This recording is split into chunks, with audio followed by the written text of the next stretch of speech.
hipersensibilidad, en el cual vamos a ver 4 tipos de hipersensibilidad. Van a ver que la más importante y la vez es la de tipo 1, se habrán dado cuenta en el seminario que casi 40 minutos o 50 minutos del seminario es de la 1 y después el resto de las otras. Eso no quiere decir que no le vayamos a tomar ni la 2, ni la 3, ni la 4. Las tienen que saber, son muy importantes para la materia y para toda la carrera que se nos viene. Entonces, pásalo ni nomás. Yendo a los conceptos más básicos, ¿sí? ¿Qué entendieron ustedes lo que es el concepto de lo que es una reacción de hipersensibilidad? ¿Sí? ¿Qué es una hipersensibilidad? Sacando si es 1, 2, 3 o 4. ¿Cómo definirían lo que es una reacción de hipersensibilidad?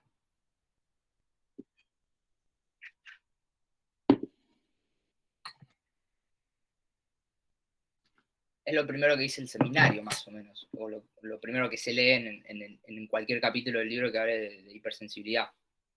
¿Qué me pueden decir a grandes rasgos? ¿O qué entendieron? Como una respuesta exagerada Bien, ¿por parte de quién? del sistema inmune Bien, ¿hacia qué? hacia una inflamación o un antígeno. Inflamación no, me gusta antígeno, ¿sí? Entonces esa sería quizás una definición piola de lo que es hipersensibilidad. Cuando ustedes les pregunten, sea acá o en cualquier lado, lo que es una reacción de hipersensibilidad, es una respuesta exacerbada de nuestro sistema inmune hacia lo que son antígenos, que pueden ser de naturaleza exógena o endógena, ¿sí? Que eso lo vamos a ir viendo en todos los tipos de hipersensibilidad. Y esa reacción lo que me va a generar es un daño tisular, ¿bien? O sea, lo que estamos viendo acá, si se habrán dado cuenta, pasó toda la cursada, vimos cómo funciona lo que es nuestro sistema inmune ante lo que es la invasión de determinados patógenos. Lo que está pasando acá es que se le va la mano, en cierto punto, a nuestro sistema inmune y esa respuesta exagerada termina generando lo que es un tipo de daño a nivel de los que son diferentes tipos de tejidos. Entonces, tenemos la definición. ¿Y esa respuesta exacerbada, cómo se va a manifestar? ¿Qué manifestaciones clínicas podemos tener en base a esta respuesta inmune exagerada?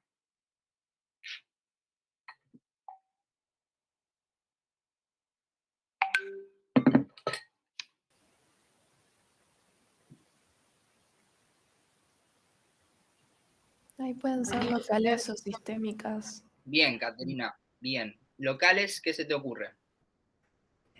Rinitis, por ejemplo, o irritación de los ojos. Bien, perfecto. Como vemos ahí en las imágenes un poquito, ¿sí? Rinitis alérgica, ¿sí? Lo que es una conjuntivitis. Y a nivel sistémico, ¿qué podemos pensar? A grandes rasgos, ¿sí? Esto lo vamos a ir viendo pasito a pasito en todas las hipersensibilidades. ¿Qué se les ocurre?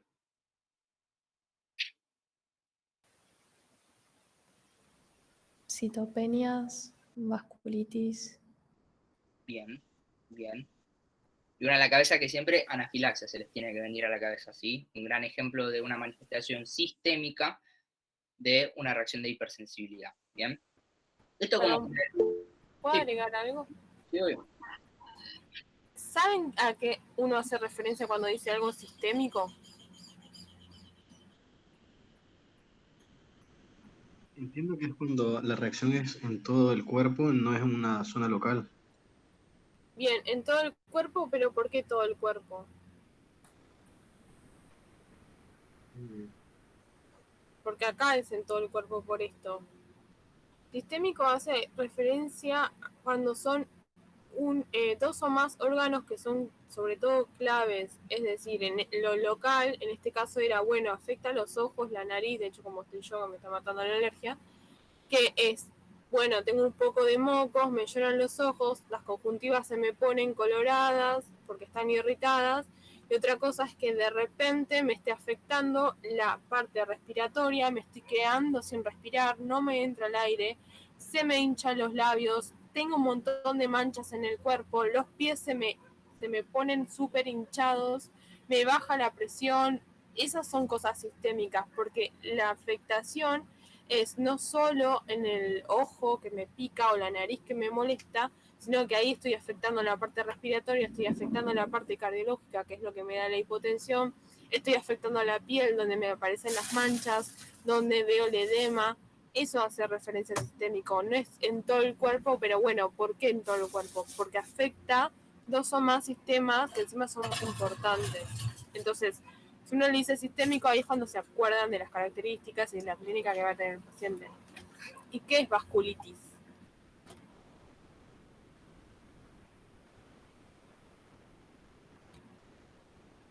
Una inflamación en los vasos. Bien, exactamente, es una inflamación de los vasos, que en general son vasos que empiezan siendo de pequeño calibre, mediano calibre o gran calibre. En este caso es en los que son de pequeño y mediano. Eso es importante para una de las hipersensibilidades que vamos a ver. Todo lo que termine en itis, piensa en inflamación. Eso. Sí. Y tengan en cuenta que estas manifestaciones sistémicas pueden tener consecuencias letales, chicos. ¿Sí? Que es lo que un poco vamos a ir viendo en la clase. Claro que lo que es letal es la anafilaxia, cuando se da todas esas manifestaciones juntas y lo que hacen es descomponer al paciente de una. Pero a veces las manifestaciones sistémicas son progresivas, es decir, primero aparecen las manchas en la piel, después si uno lo deja estar en el periodo de tiempo le empieza a faltar el aire o se hipotensa u otra cosa. Cuando hablamos de anafilaxias es que es tan masivo el evento que sucede que todo eso se produce al mismo tiempo y es lo que llega al shock. Porque uno habla de anafilaxia, pero en realidad lo que descompensa y lo que mata al paciente si no se actúa es el shock anafiláctico, que es la falla de múltiples órganos. Bien, perfecto. Bueno, Loni, pasa nomás. Teniendo en cuenta estas generalidades, chicos, ¿sí? Porque sin esto no se puede entender toda la clase, ¿sí? Entender a grandes rasgos qué es una hipersensibilidad. Vamos a ir viendo una por una, ¿sí? Quizás dándole, como dijimos hace un cachito, más importancia a la tipo 1. Acá les dejo este cuadrito que un poco marca las cosas más importantes que ustedes tienen que tener en la cabeza para organizarse a la hora de estudiar cada una de lo que son estas hipersensibilidades, cuáles son sus mediadores, los mecanismos, y siempre saber si alguna patología asociada, ¿sí? Que siempre sirve un poquito para retener este tipo de información. Bien. Pero una vez que ustedes estudian una por una, siempre está bueno volver a este cuadrito para repasar y organizar las ideas, ¿sí? Que van quedando. Ahora sí, vamos a pasar directamente a lo que es la hipersensibilidad de tipo 1, ¿sí? Este tipo de hipersensibilidad se da en determinados individuos, ¿sí? ¿Qué tipo de individuos son los que desarrollan este tipo de hipersensibilidad? Los escucho. Atópicos. Bien, perfecto. Individuos atópicos, Marina. ¿Y qué significa que un individuo sea atópico? Que puede desenvolver una respuesta de IgE frente a antígenos inocuos. Bien, perfecto. Es eso. Un individuo atópico es aquel que tiene la capacidad heredada, ¿sí? Ahora vamos a hacer un hincapié en lo que es el concepto de heredado, de generar una respuesta de anticuerpos IgE frente a sustancias inocuas, ¿sí? Sustancias que quizás a otra persona no le hacen nada, no generan ese tipo de respuestas. Bien. Y esas sustancias inocuas, ¿cómo se llaman? Alérgenos. Excelente, chicos, excelente. Los alergenos son esas sustancias inocuas, ¿sí? A las cuales los individuos atópicos generan una respuesta. Generalmente los alergenos son antígenos ambientales, en muchos casos, pero también pueden ser alimentos, como ven ahí en las imágenes que pusimos. Pueden ser los ácaros que están en el polvo, que ese es muy conocido, a muchas personas les pasa. Los pelos que se encuentran en animales, alimentos, mismos fármacos, látex, todos ese tipo de elementos pueden ser o funcionar como alergenos, ¿sí? Que nuestro sistema inmune genera una respuesta contra ellos. Bien, seguramente más de uno acá, yo soy alérgico específicamente a ácaros de polvo, al pelo de gato, ¿sí? Me acuerdo que Caterina también es alérgica, o sea, que es una patología que está en gran parte de la población, chicos, entonces es muy importante entenderla, ¿bien? Más que nada vamos a ver en los casos que son muchísimo más graves que puede llegar a la muerte de un paciente. Entonces, ya sabemos que se dan individuos atópicos, la característica de estos individuos atópicos, y dijimos que se da en la presencia de determinados alérgenos. Ahora, hay algo más que tienen que saber, más allá de los alérgenos, es qué son las características que poseen estos alérgenos, sea cual sea, que son muy importantes obviamente para su supervivencia y para su entrada a nuestro organismo. ¿Saben cuáles son las características que están ahí en la diapositiva? Son de bajo peso molecular. Bien, bien, Son Dalila. solubles. Vamos una por una porque lo importante de las características es que no solamente que las sepan, sino que entiendan el por qué poseen ese tipo de características. Bien. Entonces vos me dijiste que tienen bajo peso molecular. ¿Por qué te parece que un alergeno tiene que tener bajo peso molecular?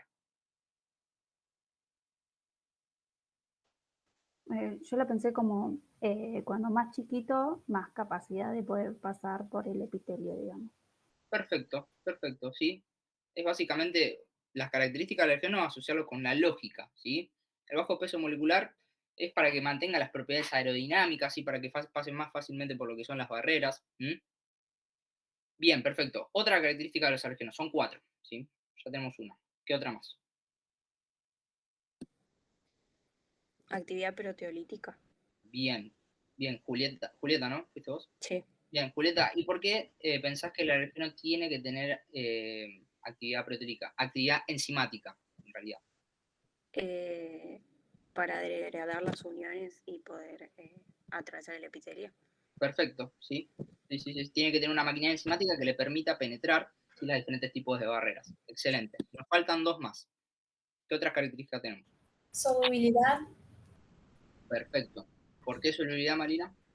porque los epitelios suelen estar cubiertos de moco y tienen que ser solubles para pasar por ahí. Perfecto, perfecto. ¿Y la última? Alta estabilidad Perfecto, Alex. ¿Y la para estabilidad? mantener sus características intactas. Excelente. Así les podemos preguntar en el examen, chicos, características de alergenos. Muchas veces, inclusive yo cuando la cursé y muchos de mis compañeros nos pasamos por arriba de esto. Es muy importante, ¿sí? Saber las características y darle una justificación al por qué los alergenos tienen este tipo de características que le van a permitir la supervivencia a nivel de nuestro organismo. Bien. Entonces De tenemos... hecho, todos los olvidaron y fui yo y se los pregunté a todos en el examen. Porque claramente si uno puede entender las características, puede entender la patología en sí, lo que es la hipersensibilidad. Si fuera un antígeno que es recontra mil grande y que tiene dificultades para pasar por una barrera y que encima es hidrofóbico, no va a pasar nunca. Y entonces la hipersensibilidad no va a estar.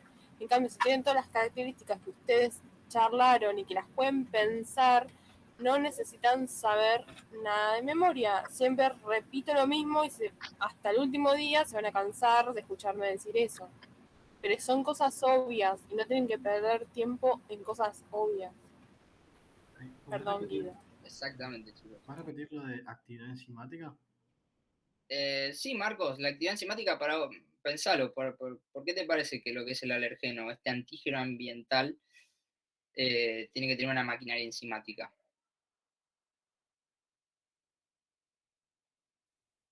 ¿Para reconocerlo? No.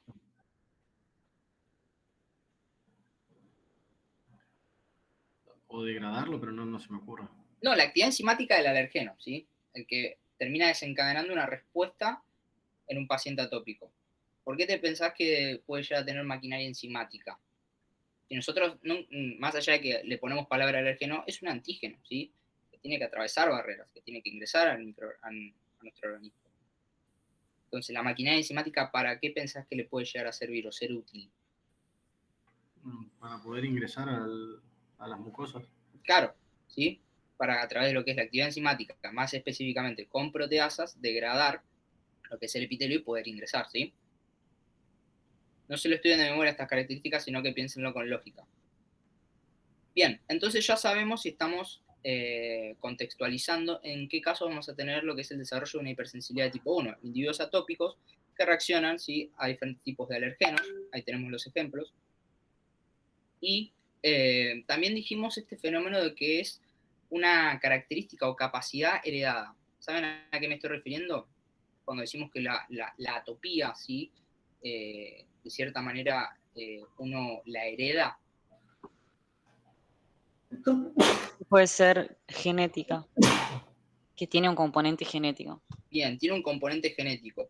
Yo no les diría que se metan mucho en esos genes, ¿sí? Salud, Marcos. Ay, me dio alergia. Yo no diría que no se metan mucho con esos genes, pero sí he visto choice que ponen el porcentaje, ¿sí? De las probabilidades que una persona tiene en caso de tener padres con atopía, de esa persona tener, ¿sí? Tienen que saber a grandes rasgos que si uno tiene una madre, un padre, uno de los dos que posee atopía, que es alérgico, yo como hijo tengo un 60% más de chances de ser un paciente atópico, ¿sí? En caso, si yo tengo mis dos padres que tienen atopía, si son individuos atópicos, tengo un 80% más de probabilidades de desarrollar reacciones de hipersensibilidad, ¿sí? Ese dato ténganlo, anótenselo porque es preguntado en Choice, no tanto los genes que están involucrados en el desarrollo de estos fenómenos, pero sí ese porcentaje está piola, porque aparte tiene sentido y tiene lógica. Van a ver que todas las personas alérgicas que ustedes conocen van a decir de sí, porque mi mamá o mi papá es alérgico también. Y en mi caso pasa por mi madre, mi mamá es alérgica, yo le salí alérgico también. Así que, más que nada, eso, ¿sí? Ahí también tienen un cuadro. ¿Alguien va a preguntar algo o sos vos? Yo abrí el micrófono. Dale. No, que iba a decir que justamente en pediatría, cuando surge el primer evento, y es como, bueno, no sé qué le pasa, una de las primeras cosas que se le pregunta al padre es, ¿quién de ustedes dos es alérgico? ¿La madre o el padre? ¿O el progenitor? Y ahí te dicen, no, es que yo soy alérgico, no, es que tal es alérgico, y ahí salta la ficha. Entonces, esa es una de las primeras preguntas que uno le hace como un médico, pediatra o no pediatra, a los padres. ¿Quién de los progenitores es alérgico? Porque siempre pasa eso. Por eso los porcentajes no es como algo que se tienen que acordar porque me los van a tomar, es porque les va a servir a ustedes en el futuro, si se está presentando un primer episodio de alergia en un chiquito, una chiquita, decir, bueno, yo me acuerdo que si un padre ya tiene muchas chances, porque 60% es un montón, si encima tienen los dos padres, mucho más, y de hecho si tienen los dos padres, en general las crisis alérgicas son peores, porque tiene mucha carga genética. Bien, chicos, estos conceptos introductorios muy importantes de hipersensibilidad de tipo 1 tienen que arrancar acá a hablar, ¿sí? Cuando nosotros les preguntamos hipersensibilidad de tipo 1, poner en contexto en dónde ocurre, ¿sí? En qué pacientes ocurre, en qué individuos, los atópicos, frente a qué reaccionan, que son los alergenos, ¿sí? Y bueno, saber si algún ejemplo que otro tipo de lo que son los alergenos, que es hereditario, las características de los alergenos, y bueno, también obviamente que eso lo vamos a ir desarrollando ahora, las poblaciones celulares y sus elementos de la respuesta inmune que van a estar involucrados en los fenómenos de hipersensibilidad de tipo 1. A la cabeza, que lo venimos hinchando desde la cuarta clase, perfil TH2, inmunoglobulina IgE, que ahí ven el cuadrito que en los pacientes atópicos está muchísimo más elevado, ¿sí? Que en individuos que no presentan este tipo de fenómenos. Y encima ustedes recuerdan que una característica que siempre le venimos nombrando y repitiendo la inmunoglobulina IgE es que está en bajas concentraciones, ¿bien? Entonces es un marcador bastante llamativo de que tengamos una gran producción de inmunoglobulina IgE en este tipo de pacientes.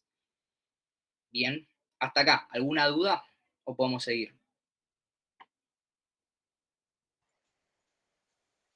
No. Bien, perfecto. Seguimos. Bueno. Yo nada más le iba a mostrar un ejemplo. Por ejemplo, las personas que son alérgicas al látex, lo que tienen que hacer es usar este tipo de guantes. Que son los azules o negros, son los de nitrilo, porque me ha pasado tener compañeras que se pongan guantes y que después los 2 segundos las manos así, y no le podíamos sacar el guante, tenía que romper y todo. Por la alergia, existe la chance de tener estos azules de nitrilo y van a estar protegidos igualmente. Lo mismo pasa con los preservativos. Hay de nitrilo. Exactamente. Está en todos lados esto, chicos, para que vean lo importante que es. Bien, yendo más a lo que nos compete en la inmunología. En los que son los fenómenos de hipersensibilidad de tipo 1, tenemos 2 fases. Y vamos a ver, que esto aclaro desde ahora, que en todas las reacciones de hipersensibilidad siempre quizás vamos a tener lo que es una fase de sensibilización. ¿Saben a qué alude lo que es el fenómeno de sensibilización? El concepto per se.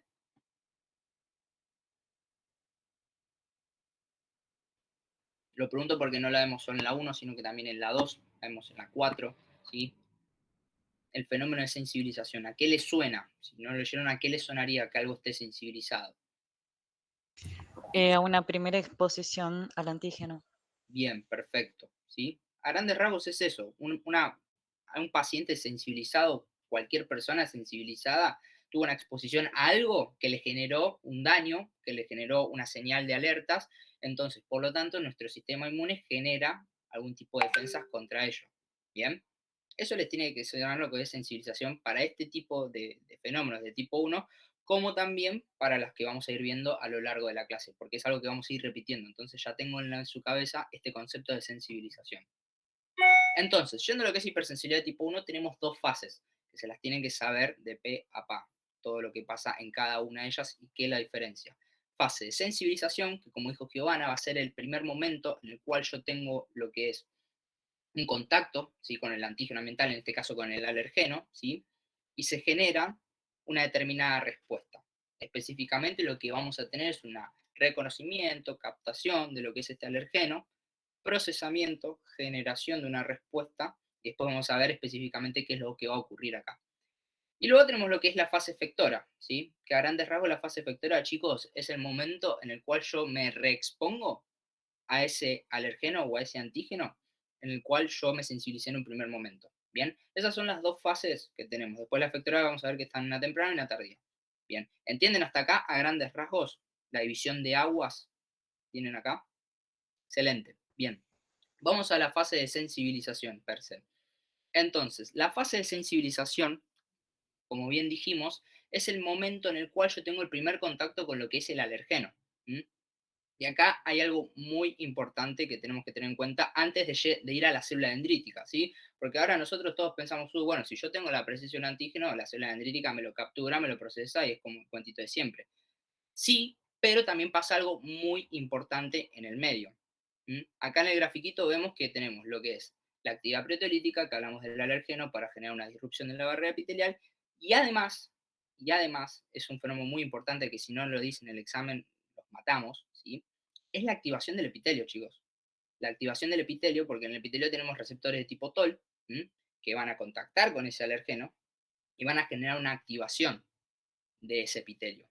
Bien, ¿alguien sabe qué es lo que me genera, cuáles son las consecuencias de esa activación epitelial?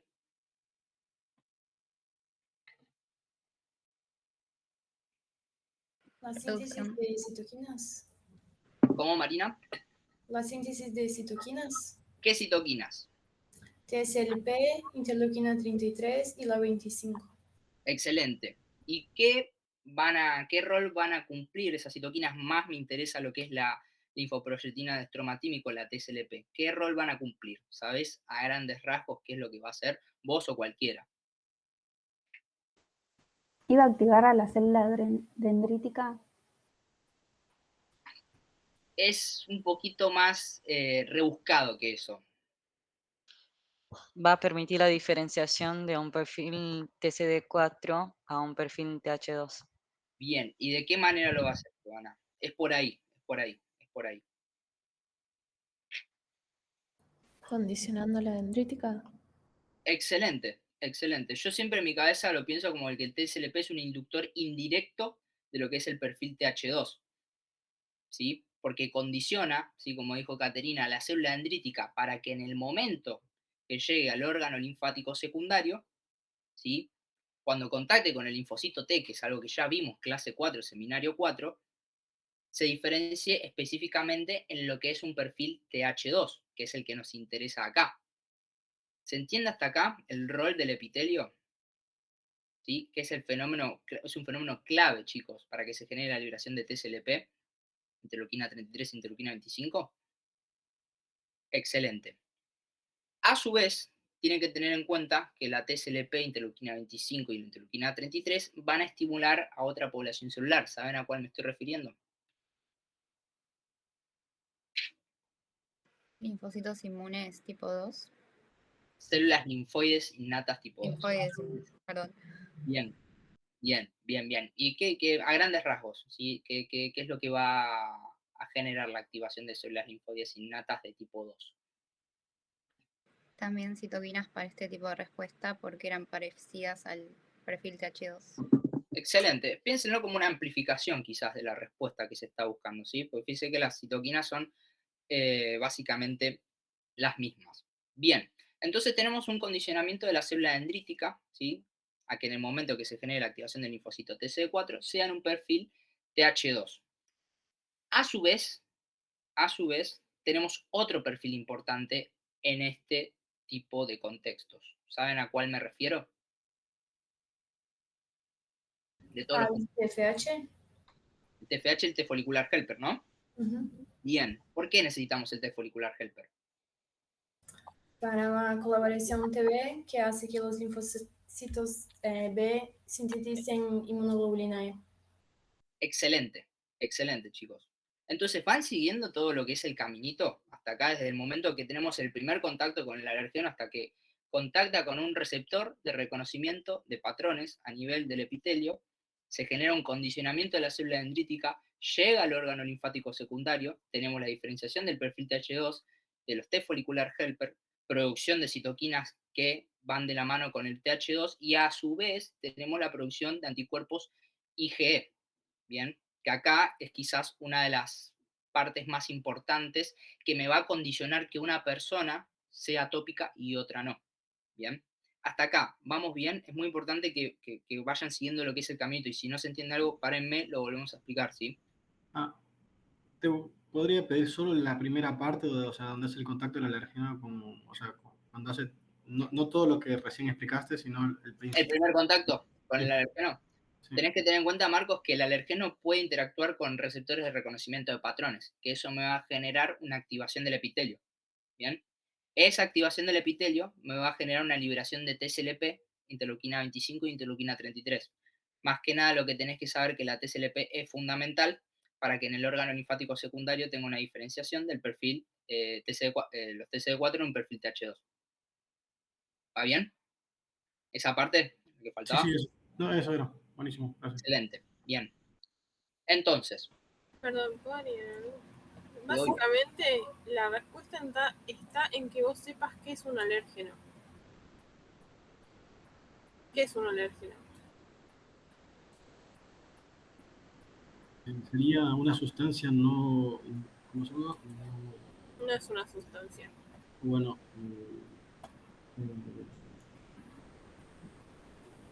¿Qué reconocemos como algo? Un antígeno no... ¿Cómo se llama? Que no debería generar daño, pero que te... Inocuo, exactamente. Entonces es un antígeno. Entonces, la manera de reconocimiento es exactamente la misma que venimos hablando desde el inicio de la materia. Un RRP que se activa el epitelio, que lleva la maduración. O sea, no tenés que aprender nada, es exactamente lo mismo. Lo que pasa es que ese antígeno en alguien que no es atópico no produce nada y en alguien que es atópico despierta una respuesta inmune como si fuera un patógeno.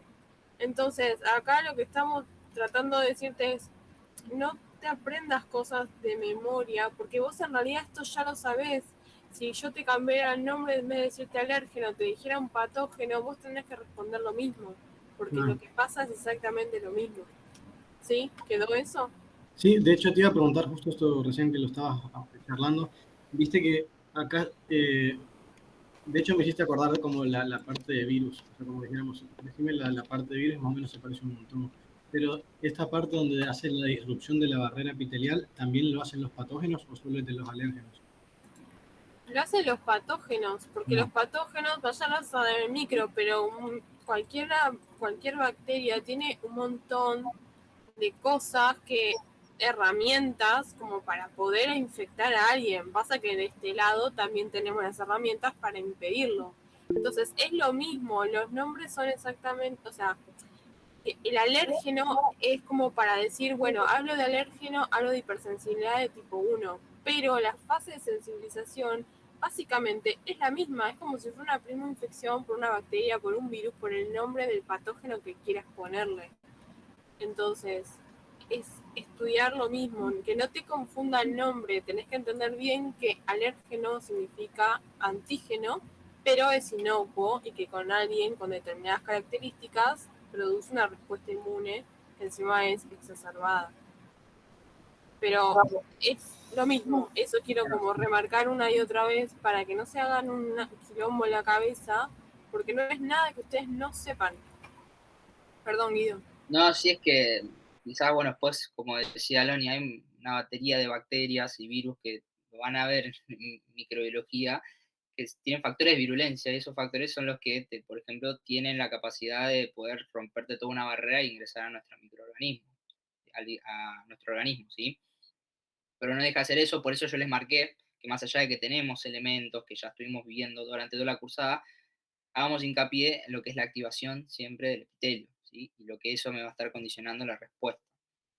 Otro datito, ¿sí? Que capaz que le aparece en el choice, es que esta inducción que está por lo que es la TSLP hacia la célula dendrítica, esta célula dendrítica específicamente lo que va a expresar es el OX40 ligando, que quizás lo vieron en el seminario, ¿sí? En los libros no está, ¿sí?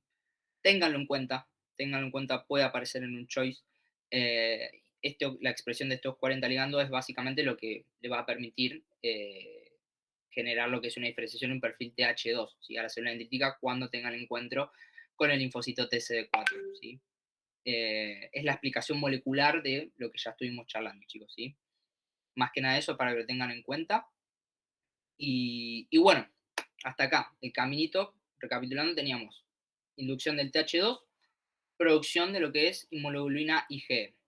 Pasa lo mismo más la diapositiva. Entonces ahora, todas las diapositivas son importantes, pero bueno. Perdón, me quedó una duda del OX40 ligando. Sí. Eso, como que en el seminario decía de que tenía que ir de la mano con la ausencia de interleuquina 12. Sí. ¿Tienen que pasar las dos cosas juntas o con que pase una sola ya está? ¿Te acordás, viste, que nosotros, inclusive Lautaro hizo mucho hincapié, ¿sí? En los ambientes, en los contextos, ¿sí? En las balanzas que ocurren en un determinado ambiente? Lo que vos te referís es que, por ejemplo, si hay presencia de interleuquina 12, se va a priorizar lo que es la diferenciación en perfil TH1. Eso es lo que decís vos. Tiene que ir de la mano esas cosas, los contextos, ¿sí? Si yo tengo mucha cantidad de interleuquina 12 es porque, bueno, obviamente va a predominar lo que es el perfil TH1. En este caso, si tenemos la expresión de OX40 ligando y además tenemos disminuida, porque nunca en la medicina y en la inmunología no es que hay un todo y no hay nada. Si hay disminuida cantidad de interleuquina 12, va a predominar lo que es una diferenciación y una modulación de lo que es la respuesta TH2, ¿sí? Ok. ¿Quedó claro, Caterina? Pero siempre pónganlo, tanto para vos como para todos, como en contextos, ¿sí? En los cuales está todo, pero predominan determinadas citoquinas, ¿sí? Que van a estimular la diferenciación en determinados perfiles, dependiendo a cuál sea el agente infeccioso o no que quiere erradicar. Bien, entonces, ahora vamos a lo que es esta producción de anticuerpos IgE. ¿A dónde va a parar? ¿Para qué nos va a servir? ¿Y qué nos va a marcar? Seguimos en la fase de sensibilización, chicos. Tenemos la producción de anticuerpos IgE y estos anticuerpos IgE van a ir unidos a determinados receptores que se encuentran en determinadas células, más específicamente en mastocitos, eosinófilos y basófilos. Los más importantes y los que nos van a dar la clínica y toda la patología van a ser obviamente lo que son los mastocitos. Y acá se da la diferencia más radical de por qué un paciente desarrolla de respuesta a determinados antígenos inocuos y otros no, ¿sí? Entonces, ¿cuáles son esos receptores a los cuales esa inmunoglobulina IgE se va a estar uniendo? El receptor FC de la inmunoglobulina E al 1. Epsilon, el receptor para fragmentos FC epsilon de tipo 1, ¿sí? Importantísimo, chicos, estos receptores. Y que está siempre saturado, además. En el caso de los atópicos, se encuentra saturado de manera permanente. No es tan así, María, pero vamos primero a describir lo que son las características de estos receptores. Me dijiste que siempre están saturados por IgE. ¿Por qué? Vos o cualquiera, María, ¿sí? Porque tenían alta afinidad. Son receptores de alta afinidad, bien, que siempre están saturados. Y que siempre estén saturados, ¿a qué me lleva? ¿Para qué le sirve al receptor siempre estar saturado? Sea o no atópico, fíjense las imágenes, chicos. Anticuerpos IgE siempre hay unidos ahí. No es eso lo que me define que sea una persona atópica o no. Tanto el atópico como el no atópico va a tener siempre unidos anticuerpos IgE. Pero son IgE específicos en este caso. Sería para generar generar una respuesta más rápida cuando se una el Lo, antígeno. lo que yo estoy preguntando también es la característica de por qué a este tipo de receptores les sirve estar saturado siempre. Que haya una unión del anticuerpo IgE que me genera. Sea cual sea, no, después vamos a la diferenciación de un atópico o no. Estamos hablando específicamente de este receptor. Que está ahí en la diapositiva, ¿sí? Que esté siempre saturado. La síntesis y la expresión del receptor en la membrana. Bien. ¿Qué más? Señales de sobrevida. Excelente, ¿sí? Esas son las características que me da o que explican el por qué siempre está saturado este tipo de receptores. Le da señales de sobrevida y aumenta la síntesis, la expresión del mismo. ¿Bien? Ahora sí, sabiendo las características que son de alta afinidad, que siempre están saturados, que generan señales de sobrevida, vamos a diferenciar qué es lo que pasa en un individuo no atópico y atópico. ¿Qué va a pasar en un paciente no atópico? Porque en principio dijeron, no, el paciente atópico no van a estar saturados. No, siempre están saturados. Pero ¿cuál es la diferencia entre lo que es un paciente no atópico y un atópico? ¿Saben? Por lo que tenía entendido, el paciente no atópico tenía diferentes anticuerpos que reconocen a diferentes antígenos, o en este caso alérgenos. Y el individuo atópico tenía anticuerpos iguales, que reconocían a la misma sustancia, digamos. Bien. Ese es el concepto, Dalila, ¿sí? La gran diferencia, ¿sí?, que radica entre un paciente atópico y no atópico es que el no atópico tiene anticuerpos IgE de muchas especificidades, ¿bien? De muchas especificidades. Siempre va a estar saturado, ¿sí? No caigan en esa trampa, porque yo siempre voy a tener unido anticuerpos IgE a nivel de los receptores de un paciente no atópico. Lo que me modifica, lo que cambia es la diversidad de esos anticuerpos IgE, ¿bien? Y en un paciente atópico, lo que va a ocurrir es que todos esos anticuerpos IgE van a ser específicos contra un determinado alergeno. Ahora bien, ¿por qué uno me genera respuesta y otro no? Porque uno va a generar la granulación del mastocito y otro no. Por lógica. Porque no forman complejos inmunes en este caso. No. No va por ahí. O sea, guiándome por el dibujito que tenés ahí puesto, creo que tiene que ver con creo que lo habíamos hablado en otra clase, lo del entrecruzamiento de los receptores. claro. Porque si los dos son específicos para el alérgeno, es como que se comunican más fácilmente que si tuviera dos anticuerpos distintos, no activaría el receptor.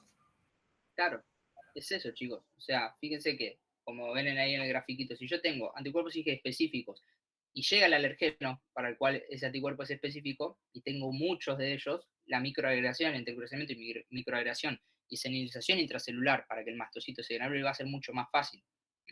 En un paciente no atópico eso es imposible que pase, no puede pasar, porque tenemos anticuerpos de diferentes especificidades. ¿Se entiende? Yo te iba a preguntar algo más allá o sea, digamos, alguien que no es alérgico nunca va a ser alérgico, entonces.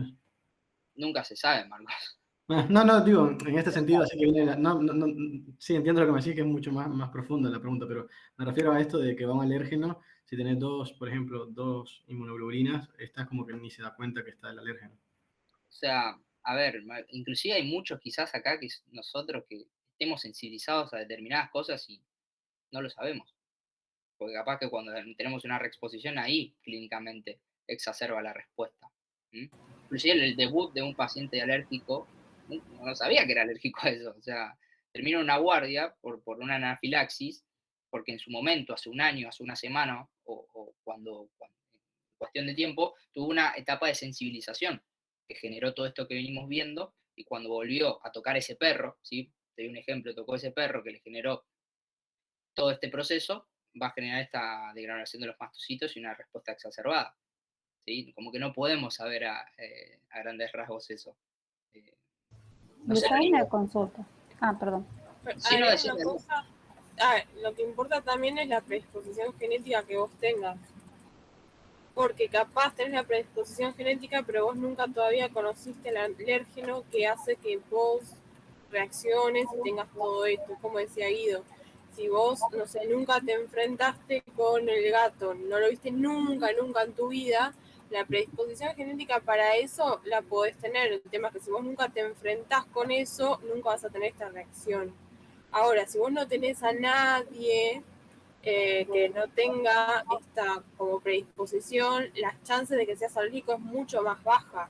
Lo que pasa es que aún así podés serlo, pero nunca te enfrentaste con aquello que te arruinaría la vida, por decirlo de una manera brusca. Y perdón, Dalila, te reinterrumpí. No, lo que yo iba a preguntar era por lo que influye también los factores ambientales o no en estos casos. Siempre.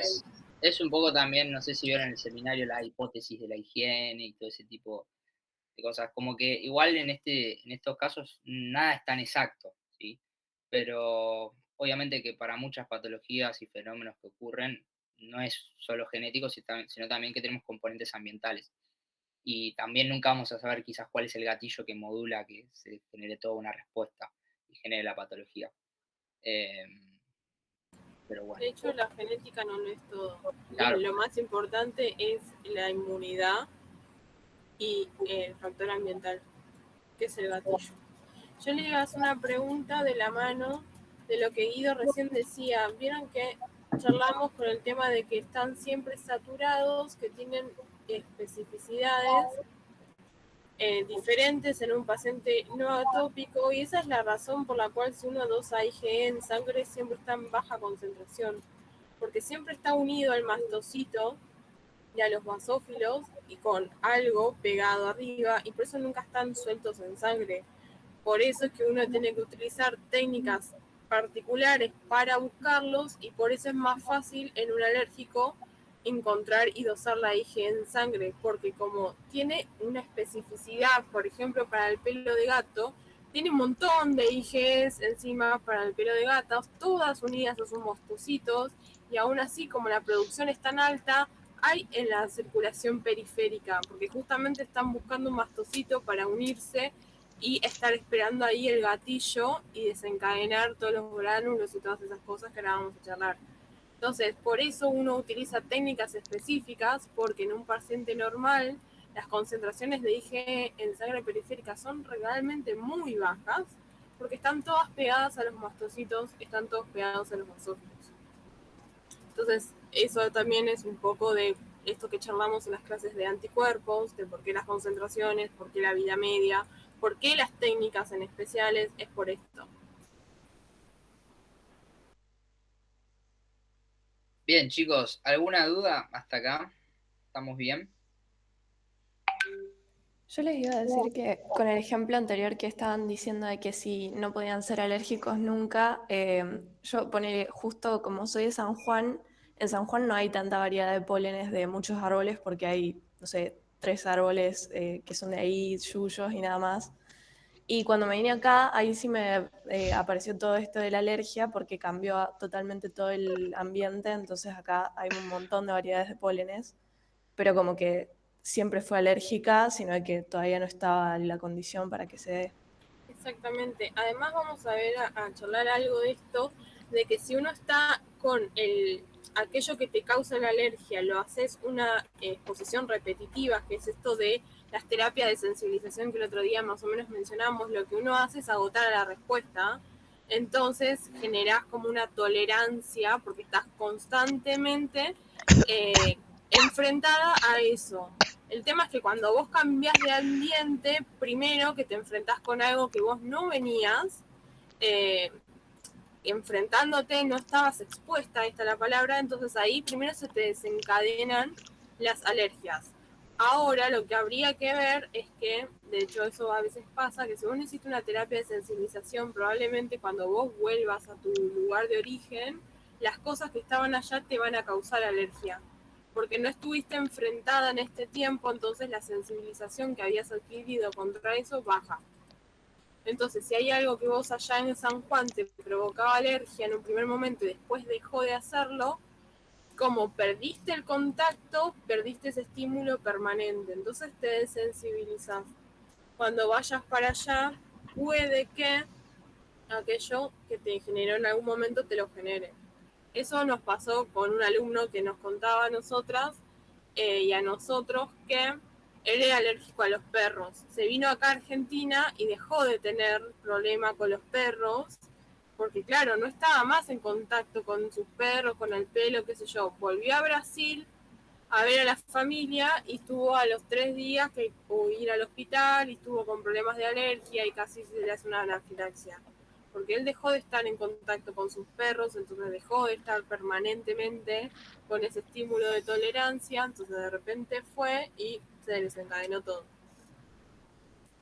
Por eso seguro tenés que hacer una terapia de sensibilización.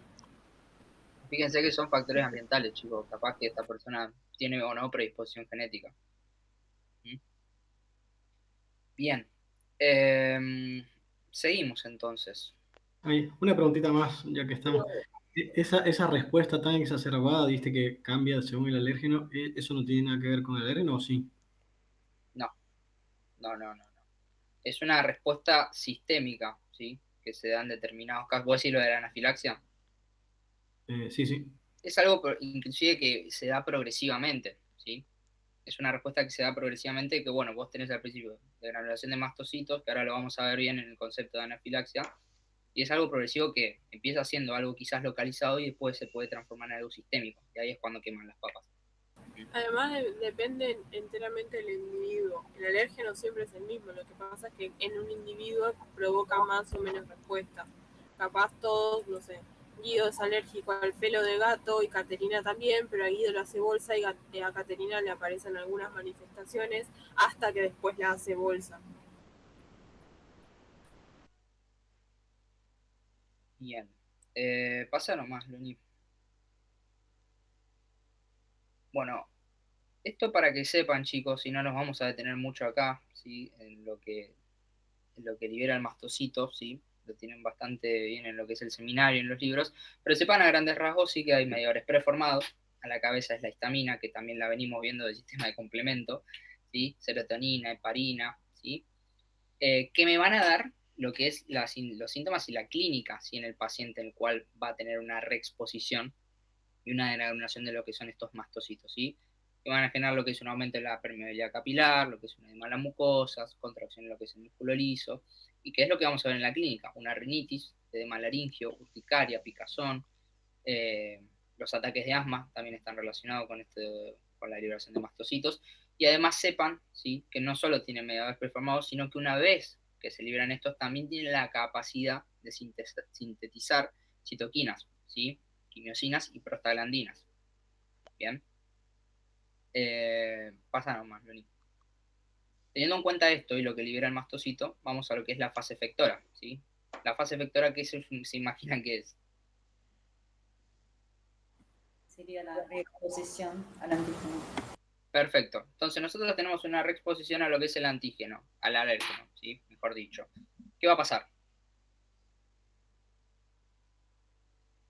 Que ya lo venimos viendo en otras diapositivas.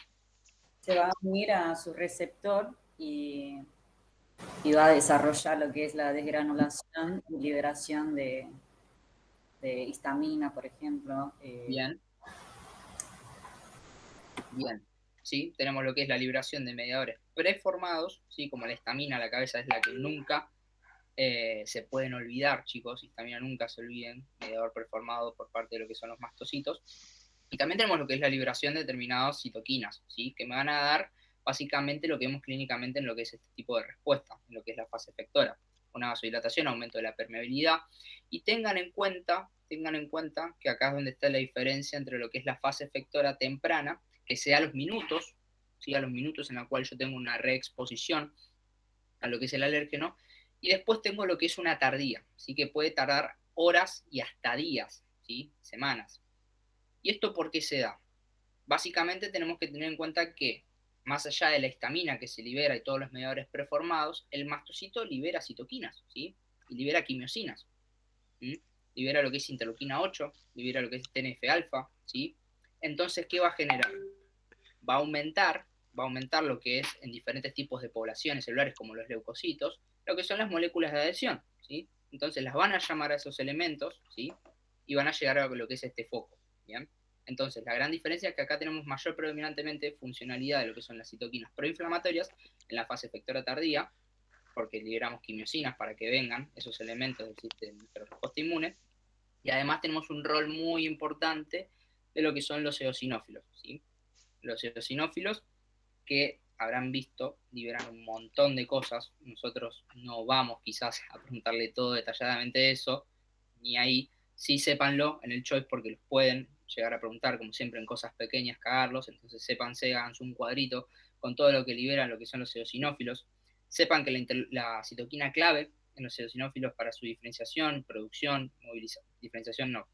producción y movilización de los mismos es la interleuquina 5 a la cabeza, ¿sí? Que viene de lo que es el perfil TH2. Y bueno, sépanse a grandes rasgos las citoquinas que liberan, las quimiosinas lipídicas, leucotrienos, prostaglandinas, que están asociados a fenómenos inflamatorios y también asociados a la clínica que vemos en este tipo de pacientes, ¿sí? Edema laringio, broncoconstricción, remodelación de lo que es las vías aéreas. Pero esto más que nada a grandes rasgos, ¿sí? Fíjense que la fase efectora está dada por lo que es reexposición a un alérgeno que quizás en nuestra vida sabíamos que éramos alérgicos, ¿sí? Porque quizás hace 2 semanas tocamos un perro y ese perro generó toda esa fase de sensibilización que venimos charlando hace un ratito, generación de anticuerpos IgG que se unieron a nivel de lo que son los receptores que se encuentran en los mastocitos, y cuando yo me reexpuse a ese alérgeno, me desencadena toda esta fase efectora. ¿Se entendió hasta acá, chicos? Bien, si uno tiene que caracterizar a la fase efectora temprana y decir las moléculas que actúan ahí y las células, ¿cuáles serían?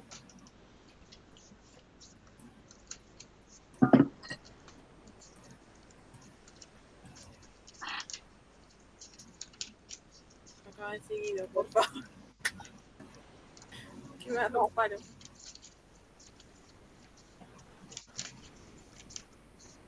Lo más importante serían los mastocitos Sí,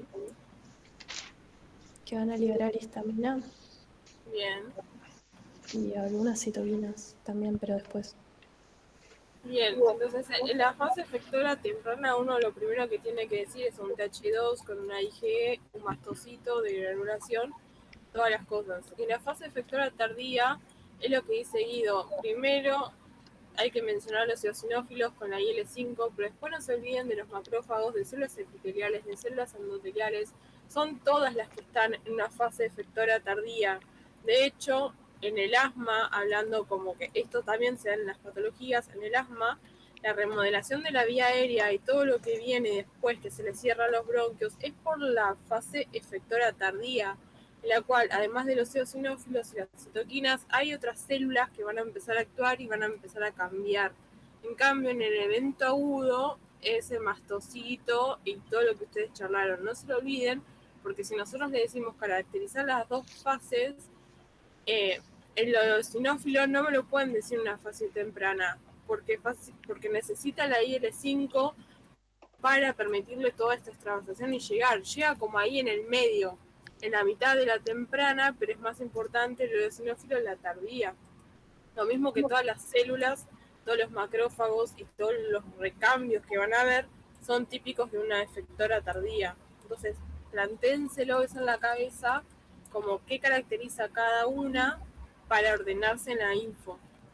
Y no se olviden yo no lo mencioné, chicos, pero porque lo venimos mencionando mucho, el perfil TH2 y todas las funciones de cada una de las citoquinas que libera. Que ahí también empieza a tomar un poquito de color todo lo que es el cuentito, ¿sí? De hecho, sin el TH2 no estaría pasando todo lo que pasa. Claro, el perfil, o sea, lo damos por sabido porque ya lo vimos. Claro, pero de hecho la IgE no es que viene de la galera, cae como... Es porque antes había un TH2 que hizo sus funciones con todas las citoquinas que liberan, que promovió el switch de isotipo. Acuérdense cuáles eran esas citoquinas que combinadas promovían eso, cuáles eran las citoquinas que favorecían la mastocitosis, la eosinofilia, la activación. O sea, acá es cuando todo eso tiene sumamente importancia porque es lo que hace la hipersensibilidad de tipo 1. Y no se olviden, chicos, tampoco que el eosinófilo también puede hacer CCDA, que todo el mundo se lo olvida.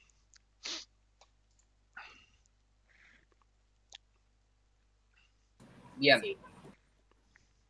Pero bueno, no podemos repasar perfiles, chicos. Fíjese todo lo que es el caminito de sensibilización a fase efectora y nos quedan unas par de cositas más de hipersensibilidad tipo 1 y después nos quedan el resto.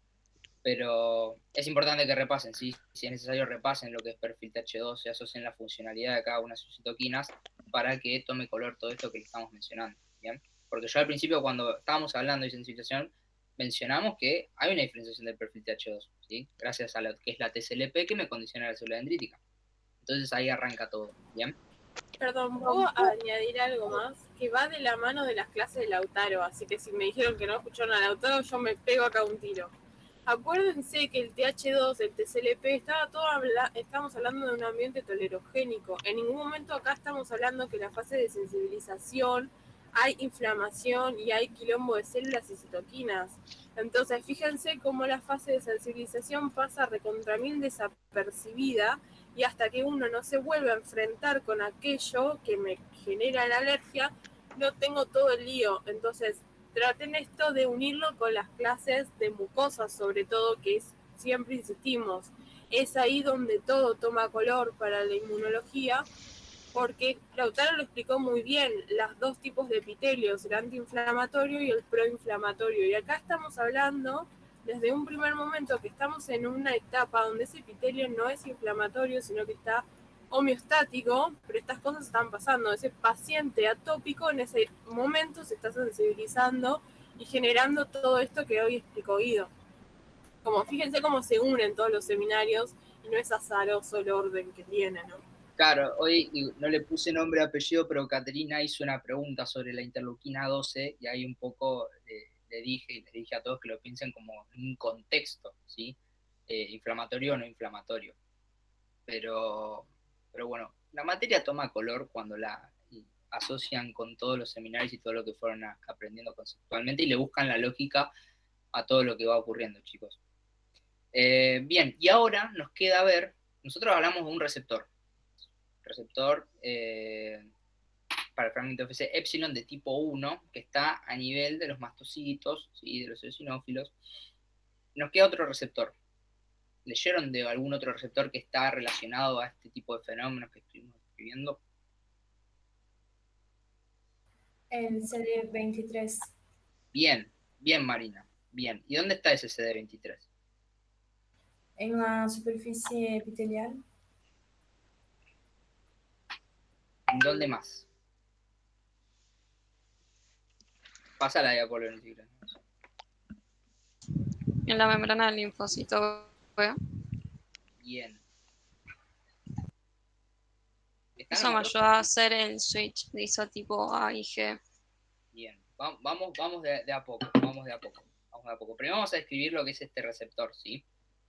¿Se acuerdan que el anterior dijimos del tipo 1, que siempre estaba saturado, que era de alta afinidad, de tipo 1, que está en altas concentraciones?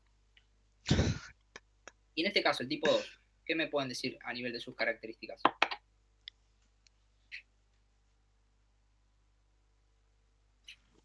Es el único que forma parte de la familia de las lectinas. Bien, característicamente es de otra familia, este receptor. El otro es de la superfamilia de las inmunoglobulinas. No lo mencioné, pero después hay un cuadrito que les dejé que ahí va a quedar comparativo todo. Pero sí, bien esa diferencia, María. ¿Qué otra diferencia sí podemos marcar de lo que son este tipo de receptores? Perdón, ¿puedo agregar algo? Obvio. Lo que dijo María no es azaroso. Básicamente es la clave de la función de este receptor. ¿A qué familia pertenece? El C23. La familia de las lectinas. Entonces, ¿y qué hacían las lectinas? Era endocítico. Exactamente. Entonces, fíjense, con eso ya tienen la clave de lo que hace este receptor, que ahora lo van a charlar conmigo. Estoy en fase efectora por alergenos de un gato.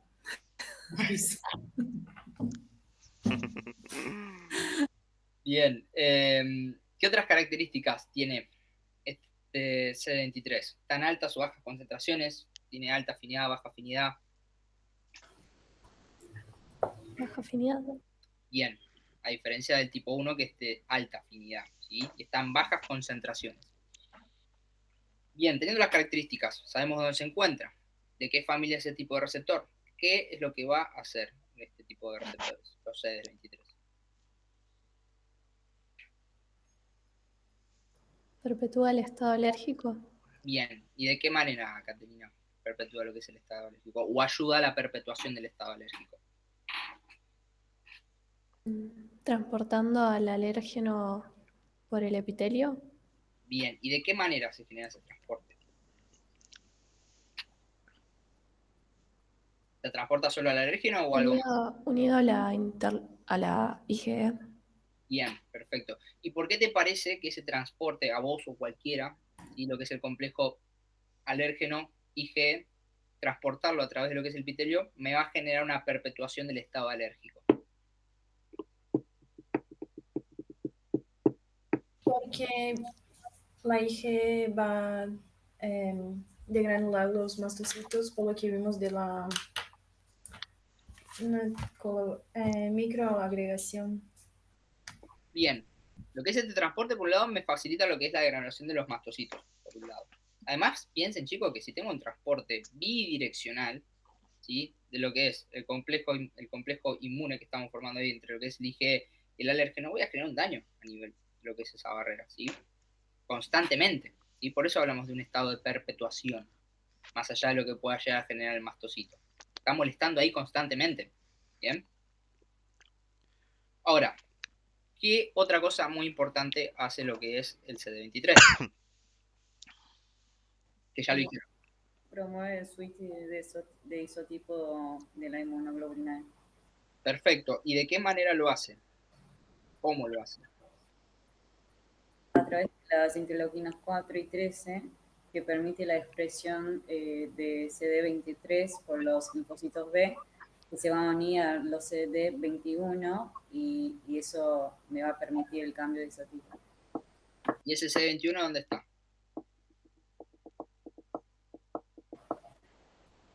Es el correceptor. Bien. El linfocito B. Del linfocito B. Bien. Bien, excelente, chicos. Excelente. ¿Sí? Esa interleuquina 4 y 13, ¿de dónde viene? Para que le cierren. Del TH2. ¿Vieron cómo está todo relacionado con todo? ¿Sí? De esta manera yo tengo lo que es, obviamente, ustedes lo leen, dice promueve el switch isotipo, pero entiendan el por qué se genera y cómo se genera ese switch isotipo y cómo sea el transporte del alergeno a nivel del epitelio, ¿sí? No basta que a nosotros nos digan las funciones per se que va a estar haciendo lo que es el C23, sino que entiendan conceptualmente qué es lo que está pasando y por qué se dan esos fenómenos, ¿bien? Y a través de qué interacciones, a través de qué interacciones se van a dar, ¿sí? Perdón, puedo agregar dos cosas. Primero, ¿se entiende por qué puede transportar este receptor? ¿Por qué puede transportar este receptor? Porque es endocítico. Exactamente, es por la naturaleza del receptor. Al ser una lectina tipo C y tener la capacidad de endocitar, por eso puede endocitar y transportar cosas. O sea, fíjense, bien básico la primera clase. Segundo, esto es lo del cambio de isotipo, no se olviden, que lo que pasa es que en el linfocito B, este receptor puede ser escindido y volverse soluble por estas citoquinas. Entonces, al este receptor ser soluble, ahí es que se une con el CD21 y ahí es que se promueve el cambio de isotipo. Así que eso ténganlo en cuenta, porque es por eso. Estas citoquinas lo que hacen es escindirlo, ayudar a la escisión del receptor por unas proteasas, entonces al volverse soluble, se une al CD21 y ahí promueve el cambio de isotipo. Ay, eso último que dijiste, Ele, no, o sea, te lo seguí con el texto, pero no lo sigo en el gráfico. Porque en el gráfico no está. Ah, también. O sea, es algo del texto que tenés que aplicar en el gráfico. ¿Quedó?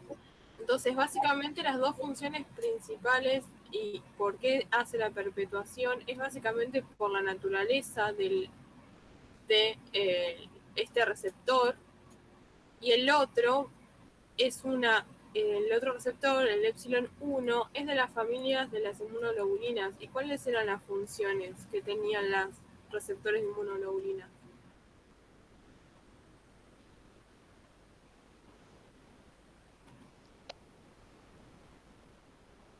Por favor.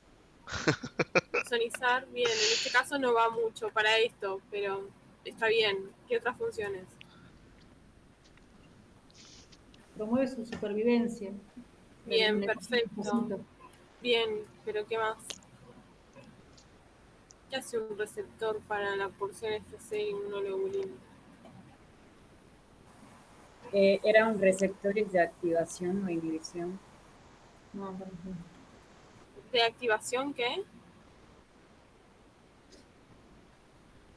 O de inhibición, como son los linfocitos verdes.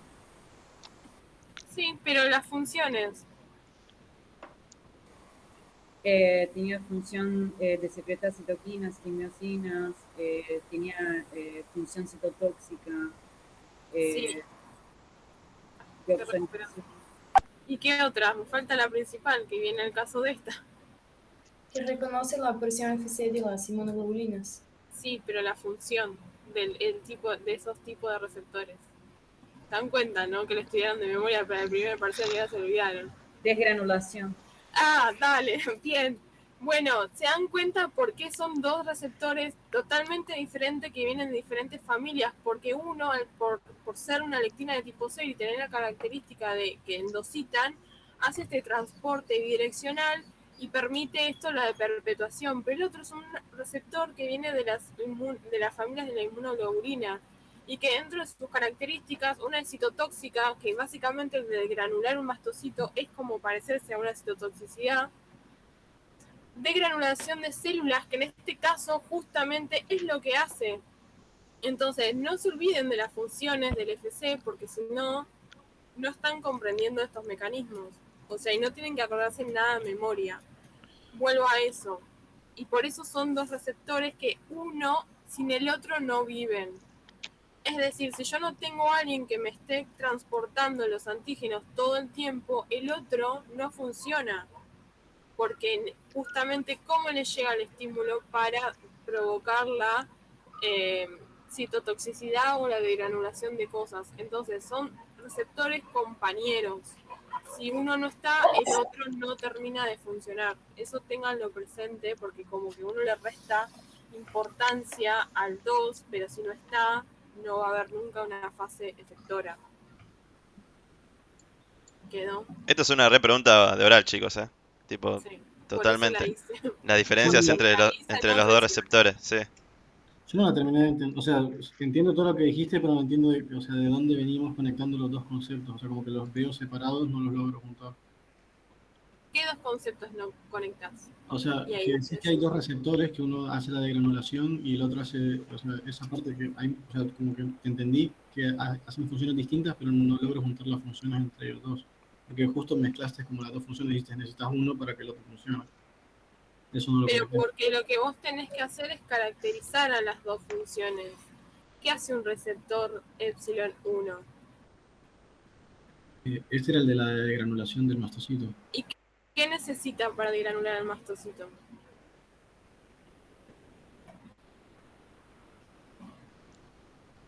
Reconocer las inmunoglobulinas. ¿Qué?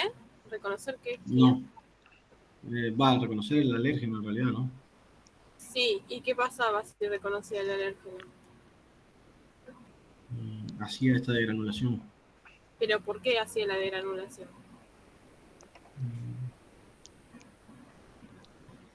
Si no, alguien que lo ayude.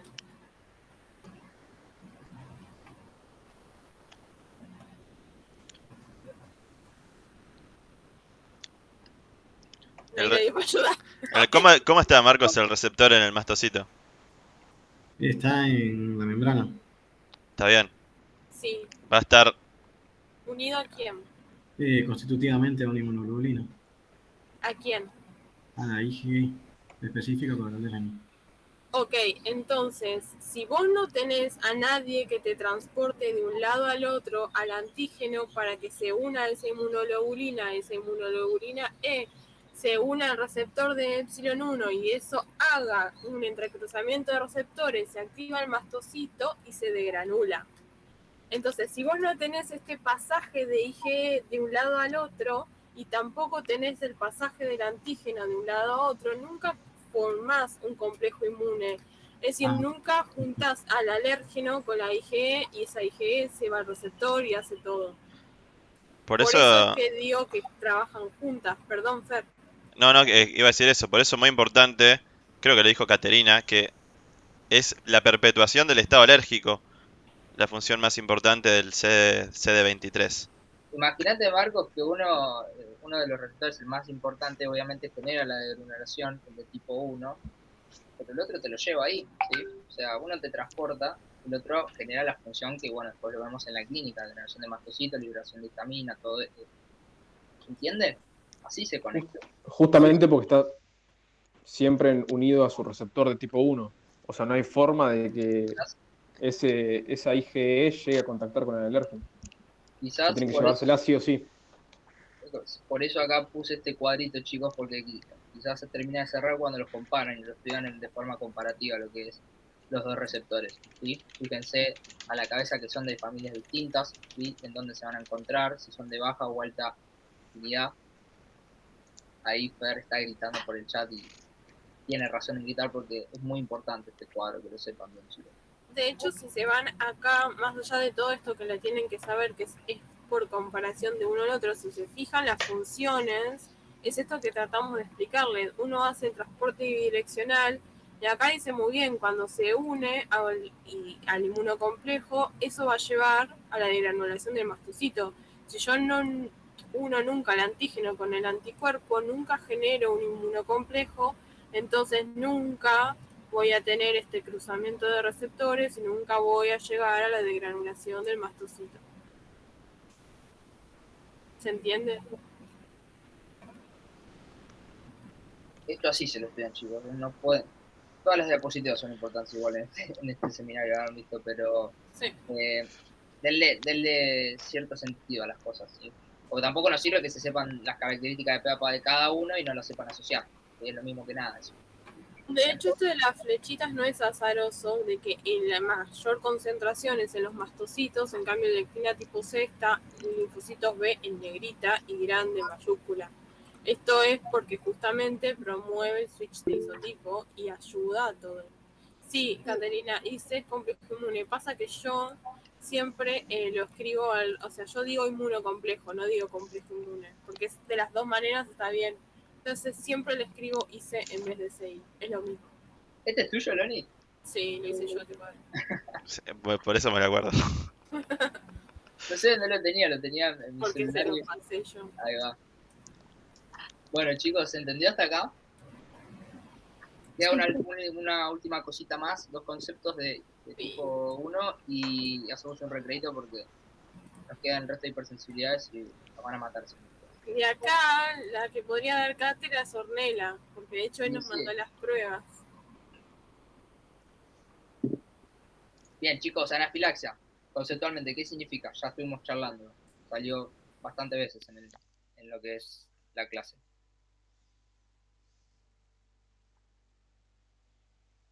Una reacción sistémica. Es una reacción sistémica, primero. Bien, ¿y por qué se desencadena esa reacción sistémica? ¿Por la exposición al alérgeno? Bien, perfecto. Es una reacción sistémica, ¿sí?, que se desencadena por la reexposición a un determinado alérgeno. Tiene una característica más, que se va a generar una desgranulación exacerbada, requete contra exacerbada, de lo que son los mastocitos. Y eso es lo que me va a dar la clínica, ¿sí? Una clínica bastante severa, que si yo no la trato, ¿sí?, puede tener un cuadro letal hasta la muerte, ¿sí? Terminar en lo que es un cuadro de shock, ¿sí? Cuadro de shock, no sé si saben lo que es shock conceptualmente, el concepto de shock. ¿Fallo orgánico? ¿Y por qué se da esa falla orgánica?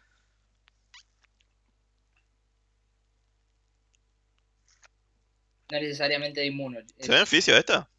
No me acuerdo si en fisio o en patos. En patos sí. Sistémica. ¿Cómo?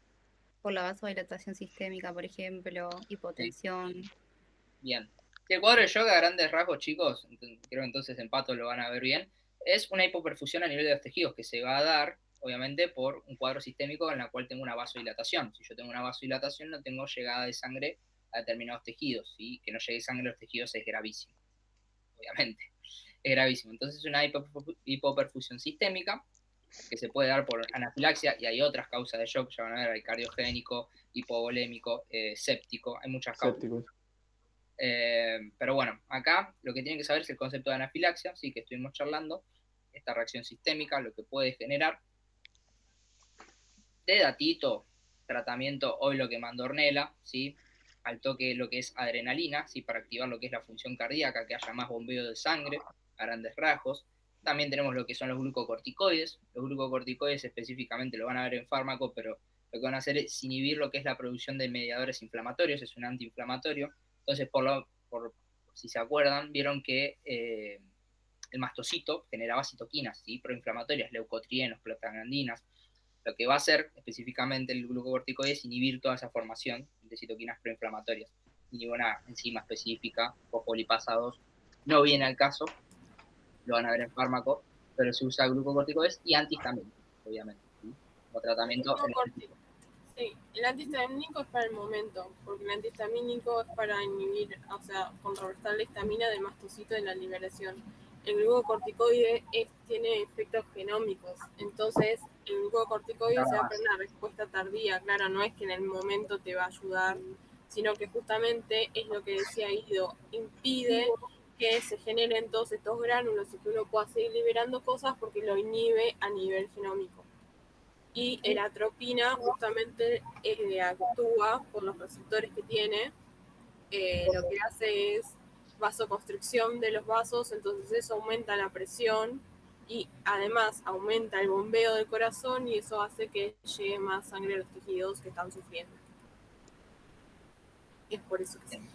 Esto igual tratamiento, chicos. No, nadie se los va a tomar. Sí, pero bueno, ya para que les vaya quedando, porque lo van a ver, se van a cansar de verlo en otras materias. Y aparte, seguramente en algún momento de nuestras vidas todos tengamos un cuadro de anafilaxia que tratar, yo de anafiláctico en alguna guardia. Espero que no. Es algo bastante normal. A mí casi me pasa, por eso. Así que, bien, entonces el otro concepto que nos queda es taquifilaxia. ¿A qué le suena? ¿Sería el tiempo que tarda los mastocitos en restablecer su contenido? Perfecto, sí, la taquifilaxia es un post-shock anafiláctico, básicamente, 72 a 96 horas tarda, ¿sí? En la cual yo soy un paciente, le hago pruebas intraepidérmicas en las cuales yo quiero ver a qué tipo de alérgenos desencadena lo que es una respuesta. No voy a tener nada porque tengo los mastocitos totalmente vaciados, ¿sí? No tengo nada. Entonces eso es básicamente lo que es la taquifilaxia. ¿A qué va esto? A que hay pruebas cutáneas, pruebas intradérmicas que se utilizan para diagnosticar este tipo de pacientes en los cuales tuvieron un ataque, ¿sí? un episodio de anafilaxis.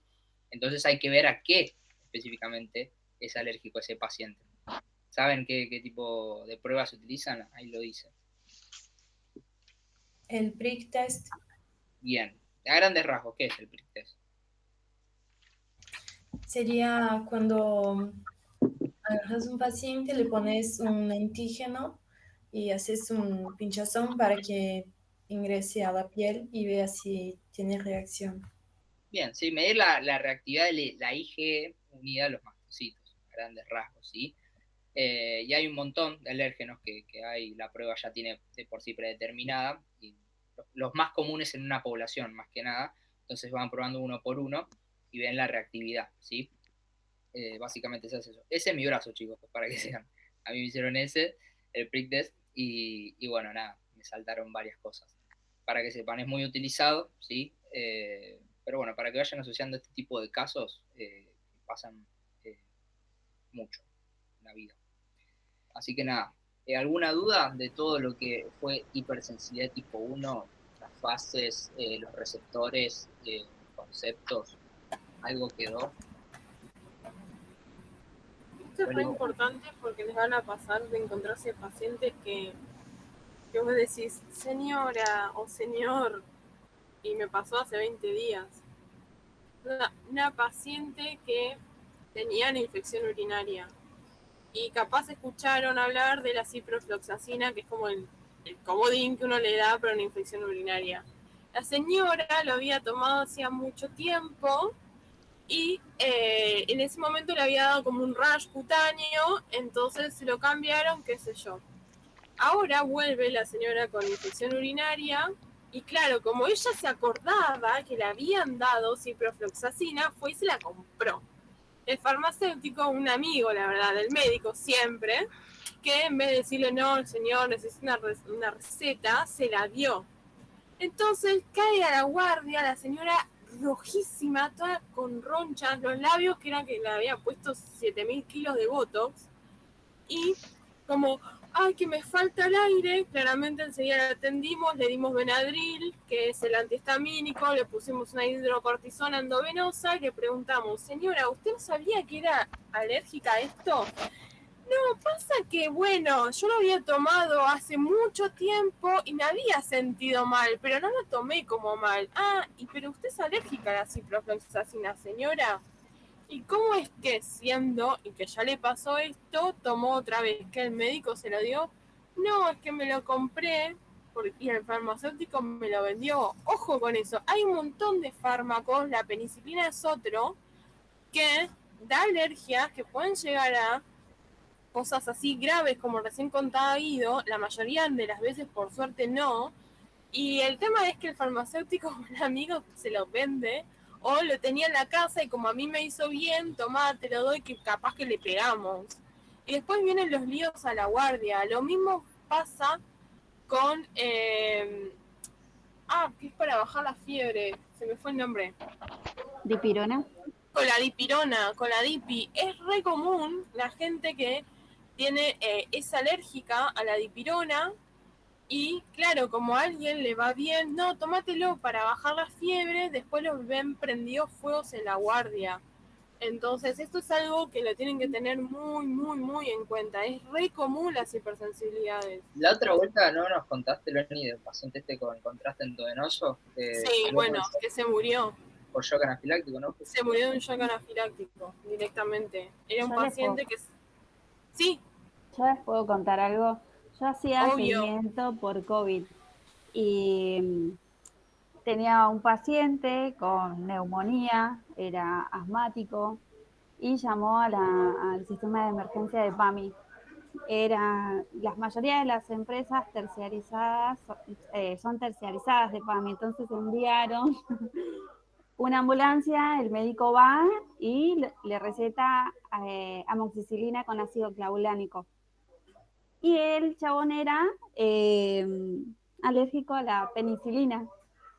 A las 2 horas, el chabón no podía respirar, fue otra ambulancia, le dieron corticoides. Bueno, se sentía bien y él siguió tomando la medicación. Entonces al otro día volvió otro médico y le volvió a dar corticoides.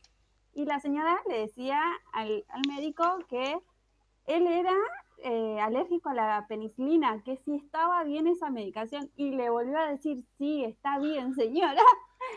Un amigo. Un amigo. El chabón, cuando yo le hacía el seguimiento y demás, y yo le comentaba a mi coordinadora, y me decía, no puede ser, Dalila, mandamos otra ambulancia, como 4 ambulancias, y el último le cambió la medicación y le dio acitromicina. Después de ahí empezó a mejorar, pero fue tipo terrible también. No se murió de pedo, entonces. Tengo 2 cosas para decir. Tiene un video primero. aparte. Fer, deja de grabar. Dale, pará. Así puedo decir. Pará. No, dale.